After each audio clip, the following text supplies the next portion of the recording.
Local ট্রেনে যারা যাতায়াত করে তারা অনেকেই জানে ভিড় ট্রেনে ওঠা নামার কি ঝামেলা। অনেক সময় হয় কি, ট্রেনে উঠতে গিয়েও উঠতে পারা যায় না বা নামতে গিয়েও নামা যায় না। আমার নিজের ক্ষেত্রেই হয়েছে, নামতে গিয়েও নামতে পারিনি, পরের স্টেশনে নামতে হয়েছে। আর লোকাল ট্রেনগুলো নির্দিষ্ট টাইমের বেশি একটুও দাঁড়ায় না। সবথেকে বেশি অসুবিধা হয় ব্যস্ততম স্টেশনগুলির ক্ষেত্রে, যেখানে লোক ওঠা নামাটাই বেশিই হয়। ইস্টার্ন রেলে শ্রীরামপুর এমনই একটা স্টেশন, ভিড় থাকলে লোক নামতে নামতেই ট্রেন ছেড়ে দেয়। ট্রেনে ওঠাটা তখন চাপের হয়ে যায়। ঘটনাটা কিছুদিন আগের। আমিও শ্রীরামপুর থেকে ট্রেনে উঠব, বর্ধমান হাওড়া লোকাল। প্ল্যাটফর্মে বেশ ভিড়, অফিস টাইম নয়, তবে ট্রেন প্ল্যাটফর্মে ঢুকতেই হুড়মুড়িয়ে ট্রেনে ওঠা। কোনো রকমে ভিড় ঠেলেই ট্রেনে উঠেই ভেতরে ঢুকে গেলাম। অনেকেই উঠতে পারেনি, ততক্ষণে ট্রেন ছেড়ে দিয়েছে। ট্রেনে ওঠার পর থেকেই শুরু হলো ঝামেলা। প্রচণ্ড চিৎকার করছেন এক বয়স্ক মহিলা, তাও বয়স হবে প্রায় 55 বা তার বেশি। নানা রকম অশালীন ভাষা গালিগালাজ করতে শুরু করেছে। অসভ্য, জানোয়ার, ইতর, নোংরা বেটা ছেলে, ওই হাতটাই আমি ভেঙে দেব। যাকে উদ্দেশ্য করে বলা তিনিও প্রায় 50 বছর বয়সী এক মধ্যবয়স্ক ভদ্রলোক। তিনি জিজ্ঞেস করলেন, কি করলাম আপনার সাথে যে আপনি এত উত্তেজিত হয়ে গালিগালাজ করছেন? ভদ্রমহিলার মেজাজ তখন সপ্তমে। চড়া গলায় বললেন, একটা কথা বলবি না, নির্লজ্জ বেহায়া, মুখ সামলে কথা বলবেন। কাকে কি বলছেন? দেখবি তোকে জুতো দিয়ে মারব। পাশ থেকে একজন জানতে চাইলেন, কি হয়েছে, উনি কি করেছেন? এত অসভ্য উনি ট্রেনে ওঠার সময় আমার হাতটা বারবার টিপে ধরছিলেন। এই যে একদম বাজে কথা বলবেন না, আমি তো আপনাকে উঠতেই সাহায্য করছিলাম। ভিড়ে তো আপনিই উঠতে পারছিলেন না, আপনাকে ঠেলে দিয়ে অনেকেই উঠে পড়ল। আপনি উঠতে পারছেন না দেখে আপনার বাহুটা ধরে উঠিয়ে দিলাম, আর আপনি এসব বলছেন? একদম বাজে কথা বলবি না, জানোয়ার একটা। ওই সব হাত ধরাধরি বাড়িতে করবি, যত সব ফালতু। গালে ঠাস ঠাস করে দুটো চড় মারতে পারলে ভালো হতো। আপনার উপকার করে তো ভুল করলাম দেখছি। বিশ্বাস করুন, আপনি মহিলা, তাই আপনাকে কিছু বললাম না। মেয়েদের কতটা সম্মান করতে হয় আমি জানি। এরপর একটা কথাও বলবেন না। এইভাবে বেশ অনেকক্ষণ চলছে। ভদ্রমহিলা যা না তাই বলে যাচ্ছে। ওনাকে থামার কথা বললেও উনি থামছেন না, উল্টে আরও অশালীন কথাবার্তা শুরু করলেন। বাড়িতে বউ আছে, বউয়ের সাথে এসব করিস? মনে হচ্ছে তো বউয়ের সাথে সম্পর্কটা ঠিকঠাক নেই, তাই বউ লাথি মেরে বের করে দিয়েছে। ভদ্রলোক তো এমন কথা শুনে কি বলবে আর ভাষা খুঁজে পেলেন না। মাথা নিচু করে মুখটা ফিরিয়ে নিতে বাধ্য হলেন শেষ পর্যন্ত। চোখে মুখে তখন ভীষণ একটা লজ্জার ছাপ। এইসব দেখে শুনে স্থির রাখতে না পেরে মুখ খুললেন অন্য এক ভদ্রমহিলা। বয়স ওই 40-42।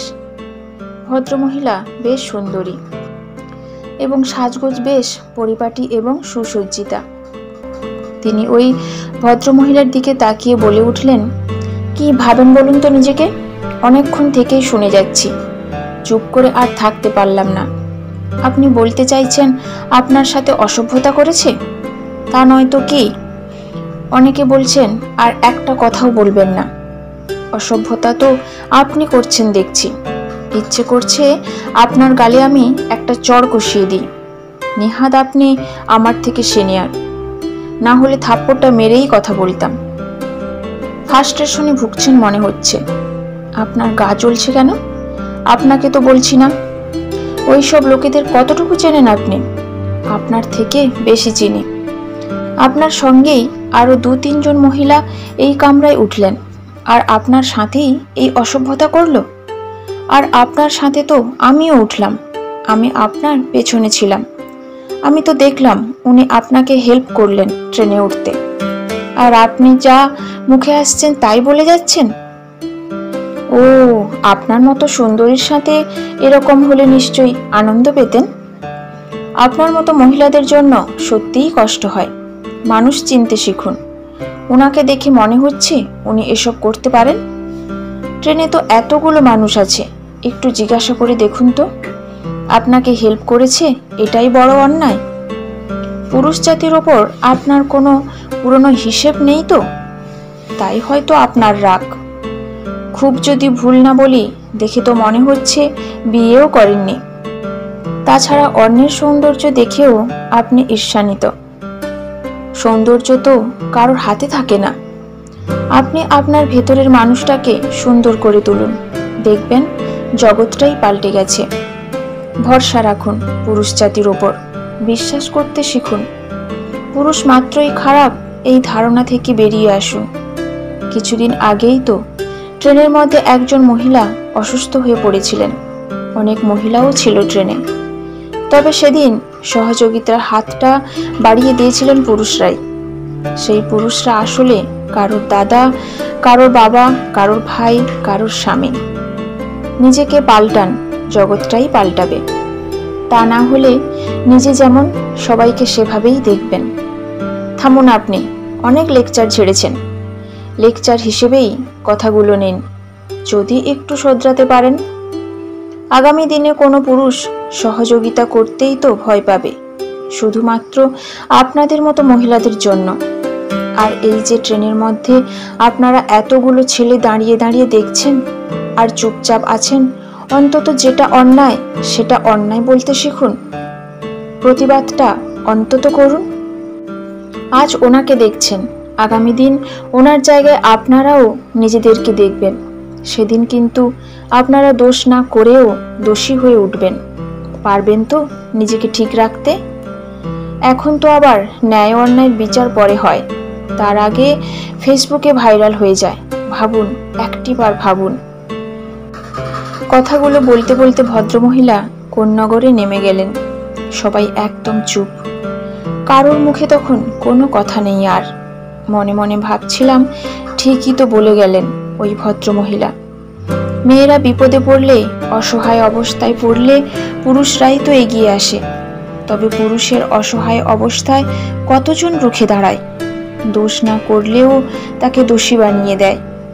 এক্ষেত্রে এই প্রথমবার দেখলাম একটি মেয়ে পুরুষের হয়ে প্রতিবাদ করে গেল। ঠিক প্রতিবাদ নয়, বরং চোখের উপর যে পর্দাটা দেওয়া ছিল সেটা টেনে খুলে দিয়ে গেল।